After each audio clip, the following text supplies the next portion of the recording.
Bien-aimés dans le Seigneur, de nouveau nous vous disons bonjour, shalom partout où vous nous captez à travers le monde entier. Oui, nous avions un grand thème qui s'intitule le baptême. Le baptême. Avant toute chose, tu dois comprendre le baptême, c'est quoi? Le mot baptême tire ses origines dans l'hébreu. Et les mots ou les noms, le concept baptême, dans ses originaux, est appelé baptizo,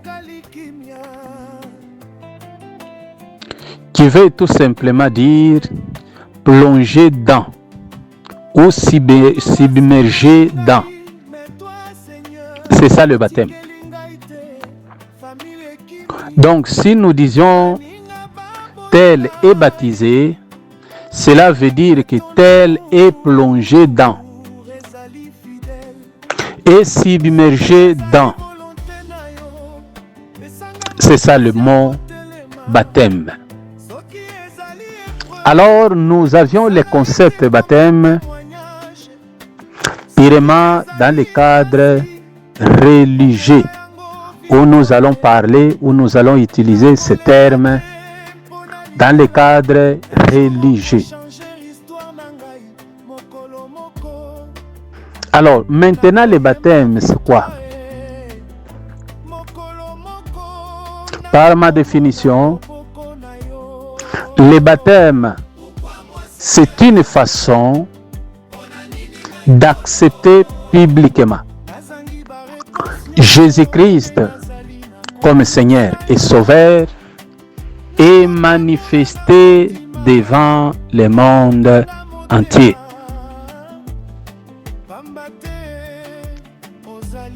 Donc le baptême c'est le signe qui nous conduit publiquement ou à manifester publiquement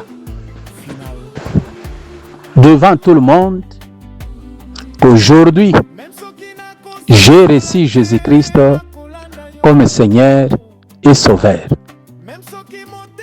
C'est pour cela, quand vous allez remarquer, le baptême c'est toujours dans les lieux publics. Ce n'est pas dans un endroit caché. Non. Je dis bien souvent.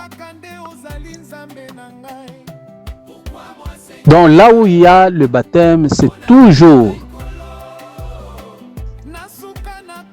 les endroits publics où vous allez trouver le monde.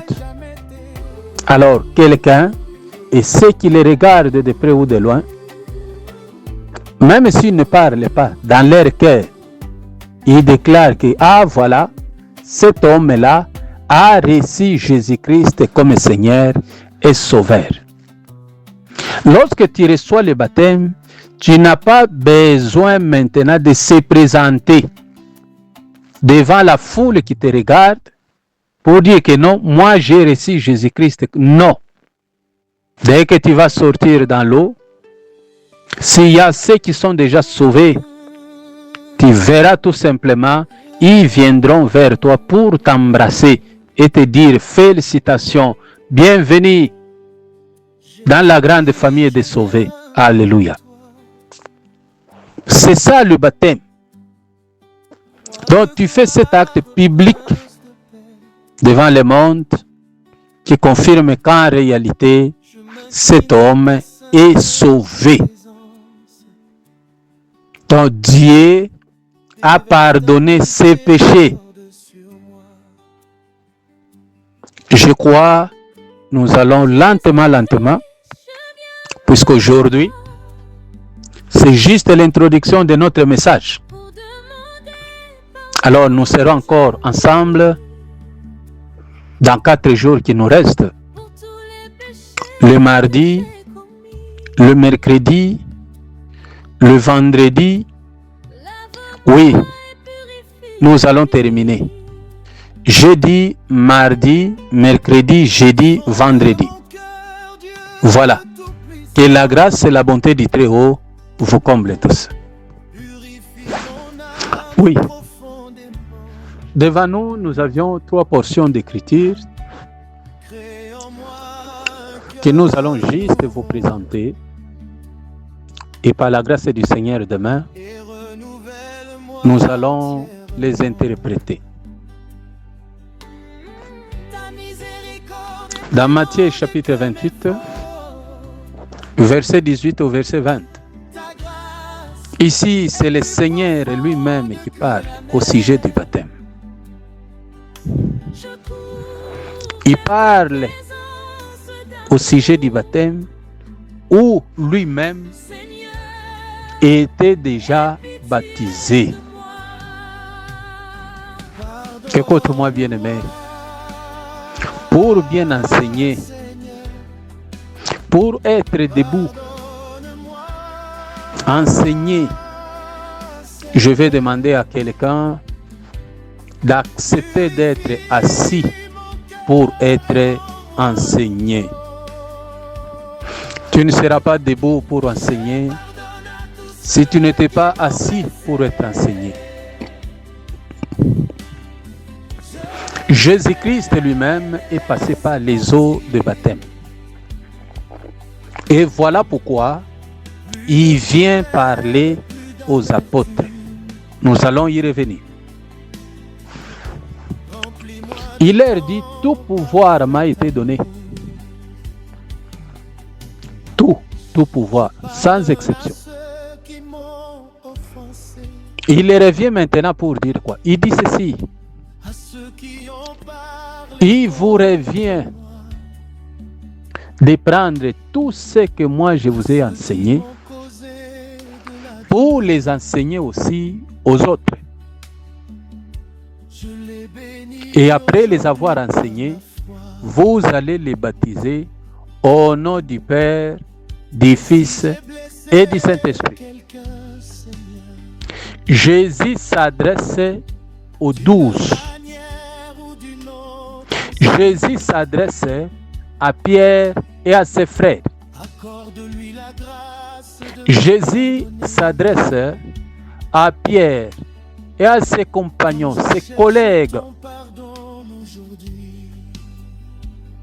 Oui, permettez-moi d'appeler ça comme une famille.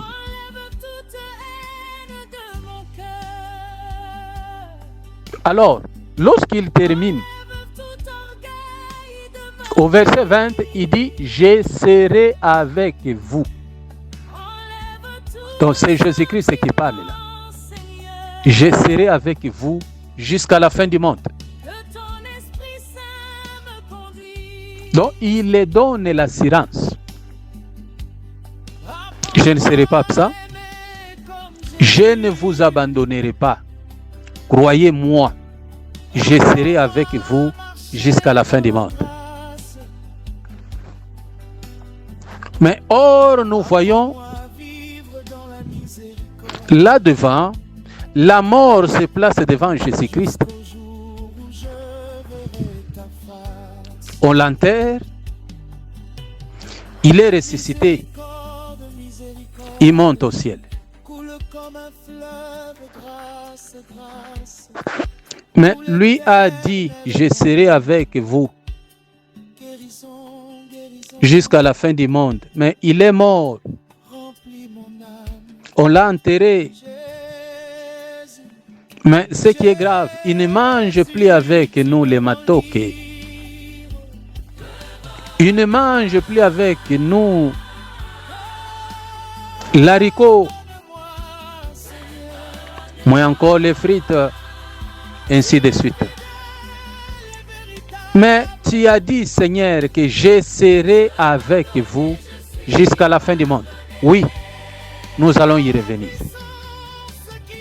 Bien-aimés dans le Seigneur, ici, il y a ce que nous appelons le mystère. Lui-même parle aux 12 que vous allez baptiser au nom du Père, du Fils et du Saint-Esprit. Mais ce qui est grave, aucun de ces 12 n'a baptisé quelqu'un Au nom du Père, du Fils et du Saint-Esprit. Pourquoi? Voilà la beauté de notre enseignement. Pourquoi les apôtres n'ont pas baptisé au nom du Père, du Fils et du Saint-Esprit? Pourquoi dans la Bible, aucune personne, ni apôtre, ni prophète, n'a baptisé quelqu'un au nom du Père, du Fils et du Saint-Esprit? Pourquoi? Oh, c'est ça la beauté de notre enseignement. Et là, je vous invite, bien-aimés, d'être présents. Et demain, par la grâce du Seigneur, nous serons ensemble pour élever la gloire de notre Seigneur et Sauveur Jésus-Christ. Amen. Et enfin, la troisième portion d'écriture que nous avions vue dans les livres d'Actes des Apôtres. Chapitre 2, prenons le verset 37 au verset 38. Par là, vous allez voir maintenant, lorsque le Saint-Esprit est arrivé, puisque le Seigneur lui-même les avait dit dans les livres de Jean, que ne vous en faites pas. Il y a quelqu'un qui sera là, qui s'appelle les consolateurs.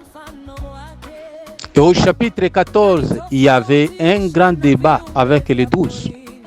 Ce n'était pas facile. Parle-nous du Père. Chaque fois, Père, Père, Père, Père.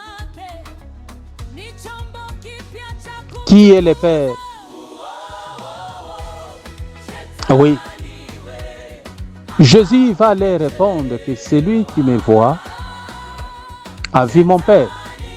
Je suis dans le Père et le Père est dans moi. Bien-aimés dans le Seigneur, c'est dans ce livre de Jean que le Seigneur va leur définir que ne vous en faites pas. Lorsqu'il viendra, il va vous rappeler, il va vous enseigner ce que vous devrez faire. Donc ici, il ne faut pas associer ton intelligence, votre philosophie, votre savoir-faire. Non, on n'ajoute rien. Puisque la parole de Dieu se suffit elle-même. Elle n'a pas besoin d'ajouter. Non. Marche dans elle, tu verras que tout est là. Cette parole s'est faite chair.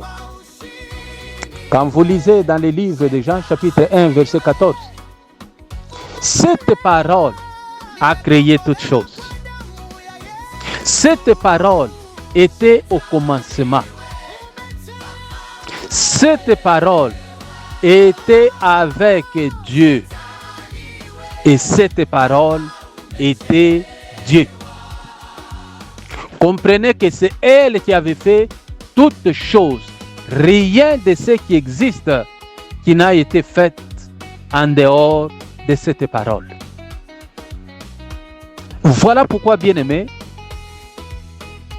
je viens vous dire que lorsque le Seigneur disait aux apôtres que je serai avec vous jusqu'à la fin, donc c'est lui-même qui devrait encore retourner sous autre forme.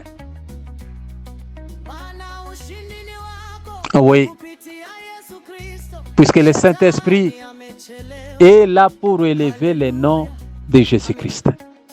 Voilà pourquoi nous, ministres de la parole, nous, les Éphésiens, chapitre 4, verset 11.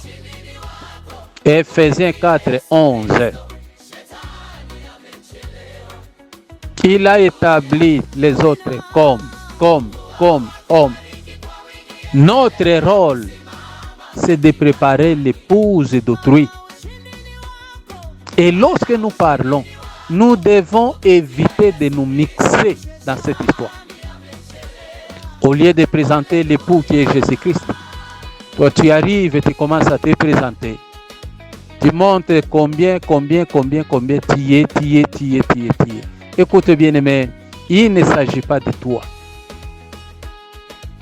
Soyons comme les serviteurs les plus anciens de la maison d'Abraham. Lorsqu'il est parti à la recherche de l'épouse pour son maître, il n'a jamais cité le nom là où il était. Tout ce qu'il parlait, tout ce qu'il disait, il parlait d'Isaac. C'est le nom d'Isaac qui était rempli dans sa bouche.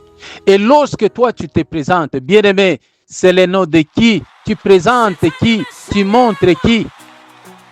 Ce peuple a besoin de qui? Oh, écoutez-moi, bien-aimé. Ce peuple qui autrefois je vais appeler épouse de Jésus-Christ a besoin d'écouter Jésus à travers nos paroles. A besoin que nous lui présentions l'époux qui est Jésus-Christ. Oh, gloire lui soit rendue. Bien-aimés dans le Seigneur, soyez bénis. Je crois, à partir de demain, par la grâce divine, nous allons commencer à ouvrir pour voir ce que le Seigneur nous réserve. Je dis encore, soyez tous bénis partout où vous êtes, dans les noms puissants et précieux de notre Seigneur et Sauveur Jésus-Christ. Amen.